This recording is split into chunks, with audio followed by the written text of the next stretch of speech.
दुनिया में सबसे ऊंचा रेत का महल निम्न में से किस देश में बनाया गया है? चार विकल्प हैं। A Germany, B Denmark, C UAE और डी इटली। दोस्तों इसका सही जवाब है बी डेनमार्क।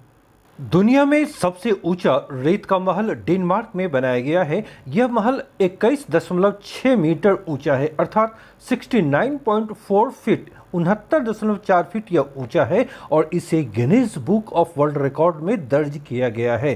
ध्यान रखिएगा कि इससे पहले 2019 में जर्मनी में बना रेत का महल सबसे ऊंचा था, जिसकी ऊंचाई थी 17.66 मीटर। दोस्तों यह रेत का महल डच कलाकार, जी हाँ नीदरलैंड के कलाकार विल्फ्रेड स्टीजर के मार्गदर्शन में दुनिया के 30 सर्वश्रेष्ठ रेत मूर्तिकारों ने मिलकर बनाया है और यह दुनिया का सबसे ऊंचा रेत का महल है। तो अब प्रश्न ये उठता है ना कि रेत का महल आखिर खड़ा कैसे किया गया? तो ध्यान रखिएगा कि इस रेत के महल को एक त्रिभुज के आकार में बनाया गया है। इसके चारों ओर एक लकड़ी की संरचना की मदद से कलाकारों ने इस महल पर आकृतियां तराशने का काम किया और इसे मजबूती प्रदान करने के लिए रेत में 10% मिट्टी, सॉयल और गोंद की एक परत मिलाई गई है। इस कारण यह रेत का महल खड़ा है। ग्रेवेलिया बोरो निम्नलिखित में से किस जीव की प्रजाति है? ए छिपकली, बी भूमिगत मकड़ी, सी केंचुआ अथवा डी मेढक। दोस्तों इसका सही आंसर है बी भूमिगत मकड़ी। ग्रेवेलिया बोरो भूमिगत मकड़ी की एक नई प्रजाति है। जी हाँ, भूमि यानी जमीन के नीचे रहने वाली यह एक मकड़ी है जिसे भारत में असम राज्य के अंतर्गत चिरांग रिजर्व फॉरेस्ट में खोजी गई है। ध्यान रखिएगा, चिरांग रिजर्व फॉरेस्ट यह असम में है, वहीं पर यह भूमिगत मकड़ी ग्रेवेलिया बोरो खोजी गई है। यह मकड़ी जमीन की सतह से 10 से 15 सेंटीमीटर नीचे रहती है और यह मकड़ी बिल स्पाइडर नेमेसिडे परिवार से संबंधित है और इस मकड़ी परिवार में दुनिया भर की 184 प्रजातियां शामिल हैं। 184 कैटेगरीज हैं। केंद्रीय विश्वविद्यालय भटिंडा जो पंजाब में है के वनस्पति विदों की एक टीम ने निम्नलिखित में से कहां पर काई यानी एल्गी की पौधों की एक नई देसी प्रजाति की खोज की है? चार विकल्प हैं। ए अलास्का, बी साइबेरिया, सी पश्चिमी ऑस्ट्रेलिया और डी अंटार्कटिका। दोस्तों इसका सही आंसर है डी अंटार्कटिका। केंद्रीय विश्वविद्यालय भटिंडा पंजाब के वनस्पतिविदों की एक टीम ने पूर्वी अंटार्कटिका में काई अर्थात शैवाल, जिसे इंग्लिश में एल्गी कहते हैं, कि एक नई देसी पौधों की प्रजाति की खोज की है। दोस्तों डॉक्टर फेलिक्स बास्ट जो हेड ऑफ डिपार्टमेंट है वनस्पति विज्ञान विभाग CUPB अर्थात central university of Punjab Bathinda के, उनके नेतृत्व में भारतीय अंटार्कटिका मिशन जो 2016-17 में अंटार्कटिका गई थी, इसी अभियान के दौरान ही उनकी टीम ने पूर्वी अंटार्कटिका में काई के एक नई प्रजाति की खोज की थी। पूर्वी अंटार्कटिका के लार्सेमन हिल्स, जी हाँ लार्सेमन हिल्स के निकट ही भारत का तीसरा अनुसंधान केंद्र भारती मौजूद है। उसके पास के चट्टानों पर ही काई के इस नई प्रजाति की खोज की गई है। काई के इस नई प्रजाति का नाम वनस्पति शास्त्रियों ने ब्रायन भारतीयेंसिस रखा है। नाम याद रखिएगा, ब्रायन भारतीयेंसिस काई का एक नाम जो अंटार्कटिका में खोजी गई भारतीय अभियान दल के द्वारा। उल्लेखनीय है कि भारत द्वारा अंटार्कटिका में अब तक 3 अनुसंधान केंद्र स्थापित किए जा चुके हैं। ये नाम आपको पता होगा। दक्षिण गंगोत्री सबसे पहला था, इसके पश्चात मैत्री और भारती। वर्तमान में दक्षिण गंगोत्री कार्यरत नहीं है, बर्फ में दब जाने के कारण वह नष्ट हो चुकी है और अब केवल मैत्री और भारतीय अनुसंधान केंद्र ही अंटार्कटिका में कार्यरत है। ये दोनों भारतीय अनुसंधान केंद्र है अंटार्कटिका में। दोस्तों एक सवाल आप सबों से है कि भारत द्वारा अंटार्कटिका अभियान दल की शुरुआत कब की गई थी? आप मैसेज बॉक्स में इसका आंसर यथाशीघ्र देने की कोशिश करें, जितने भी लोग इस वीडियो को देख रहे हैं। 23 जुलाई को होने वाले टोक्यो ओलंपिक के उद्घाटन समारोह में भारतीय दल के ध्वजवाहक के रूप में निम्नलिखित में से किसे चुना गया है? चार विकल्प हैं। ए बुला चौधरी और मिहिर सेन, बी अजय ठाकुर और माना पटेल, सी सानिया मिर्जा और सुनील छेत्री और डी MC मैरीकॉम और मनप्रीत सिंह।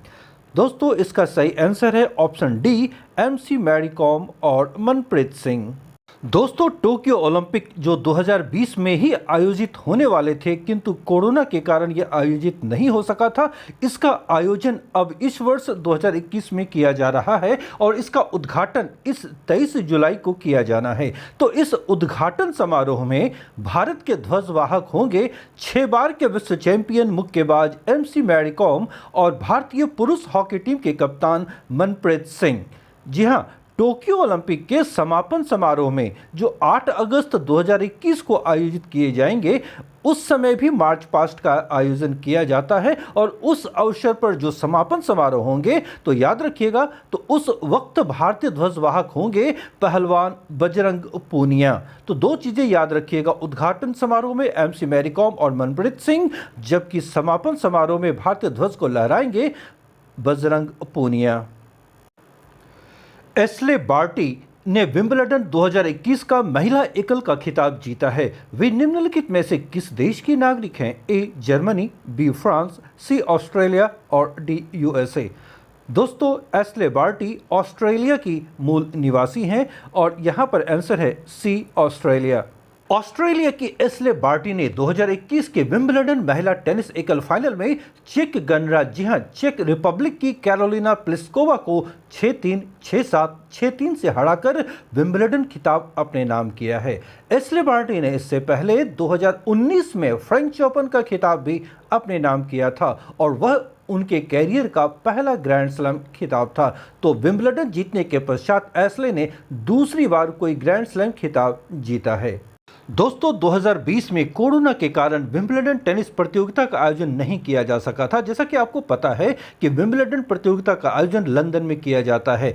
पिछले वर्ष कोरोना के कारण यह स्थगित किया गया था, लेकिन उससे पहले 2019 में विंबलडन का खिताब रोमानिया की सिमोना हालेप ने जीता था। जी हां, रोमानिया की सिमोना हालेप 2019 की विंबलडन विजेता है महिला एकल में, जबकि इस साल 2021 में ऑस्ट्रेलिया की बार्टी चैंपियन बनी हैं। बार्टी 41 साल बाद विंबलडन खिताब जीतने वाली ऑस्ट्रेलिया की पहली महिला खिलाड़ी बन गई है। इससे पहले 1980 में इवोनी गुलागोंग ने विंबलडन महिला एकल का खिताब जीता। महिला स्पीड शतरंज चैंपियनशिप 2021 का खिताब निम्न में से किसने जीता है? A हो Yifan, B Dronavalli Harika, C Koneru Hampi अथवा D पद्मिनी राउत। दोस्तों, इसका सही आंसर है A हो यिफान। दोस्तों, चीन की हो यिफान ने इस वर्ष 2021 का महिला स्पीड शतरंज चैंपियनशिप का खिताब जीता है। यिफान ने भारत की हरिका द्रोणावल्ली को हराकर महिला स्पीड शतरंज चैंपियनशिप अपने नाम किया है। दोस्तों, द्रोणावल्ली भारत की एक प्रसिद्ध शतरंज खिलाड़ी हैं और वे आंध्र प्रदेश के गुंटूर जिले की रहने वाली हैं। 30 वर्षीय द्रोणावल्ली ने इस चैंपियनशिप में शानदार प्रदर्शन किया और हो यिफान को आसानी से जीतने नहीं दिया। द प्रेगनेंसी बाइबल नामक पुस्तक निम्नलिखित में से किस भारतीय अभिनेत्री ने लॉन्च की है? 4 विकल्प हैं। A Kareena Kapoor, B Priyanka Chopra, C Vidya Balan अथवा D माधुरी दीक्षित। दोस्तों, इसका सही आंसर है A करीना कपूर। प्रसिद्ध भारतीय अभिनेत्री करीना कपूर ने अपनी पुस्तक द प्रेगनेंसी बाइबल लॉन्च की है। इस पुस्तक को उन्होंने अपना तीसरा बच्चा नाम दिया। ध्यान रखिएगा, यह जो किताब उन्होंने लॉन्च की है, इसका नाम वे बताती हैं तीसरा बच्चा। करीना कपूर ने इस पुस्तक में अपनी प्रेगनेंसी के दौरान आने वाली दिक्कतों और शारीरिक एवं भावनात्मक अनुभव को साझा किया है। विश्व प्रसिद्ध खिलाड़ी टोनी क्रूज ने हाल ही में खेल से संन्यास की घोषणा की है। वे निम्नलिखित में से किस खेल से संबंधित हैं? A basketball, B football, C lawn tennis अथवा D क्रिकेट। दोस्तों, इसका सही आंसर है B फुटबॉल। जर्मनी के प्रसिद्ध फुटबॉलर टोनी क्रूज ने खेल से संन्यास लेने की घोषणा की है। जी हां, टोनी क्रूज जर्मनी के बेहद प्रसिद्ध फुटबॉलर हैं।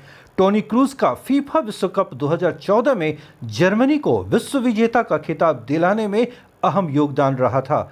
31 वर्षीय टोनी क्रूज ने अपने पूरे कैरियर में जर्मनी के लिए 106 मैच खेले हैं। उनका शानदार कैरियर रहा है। अब उन्होंने फुटबॉल को गुड बाय कह दिया है। भारत में मीठे पानी की जल सुरंग एक्वेरियम की स्थापना किस शहर में की गई है? A Bengaluru, B Chennai, C Mumbai अथवा D हैदराबाद। दोस्तों इसकी स्थापना बेंगलुरु में की गई है, तो आंसर है A Bengaluru. Bengaluru city railway station, जिसे क्रांतिवीर संगोली रायन रेलवे स्टेशन के नाम से जाना जाता है, जी हाँ याद रखिएगा, इसे जो बेंगलुरु सिटी रेलवे स्टेशन है उसका नाम है क्रांतिवीर संगोली रायन। इसी स्टेशन पर भारत का पहला मीठे पानी की सुरंग एक्वेरियम को स्थापित किया गया है। बेंगलुरु सिटी रेलवे स्टेशन पर स्थापित यह एक्वेरियम 12 फीट लंबा है, जो कि स्टेशन के प्रवेश द्वार पर समुद्री जीवन की झलक को दर्शाएगा। जी हाँ, इसका निर्माण प्रवेश द्वार पर ही किया गया है ताकि लोग इस खूबसूरत एक्वेरियम का मुआयना कर सकें।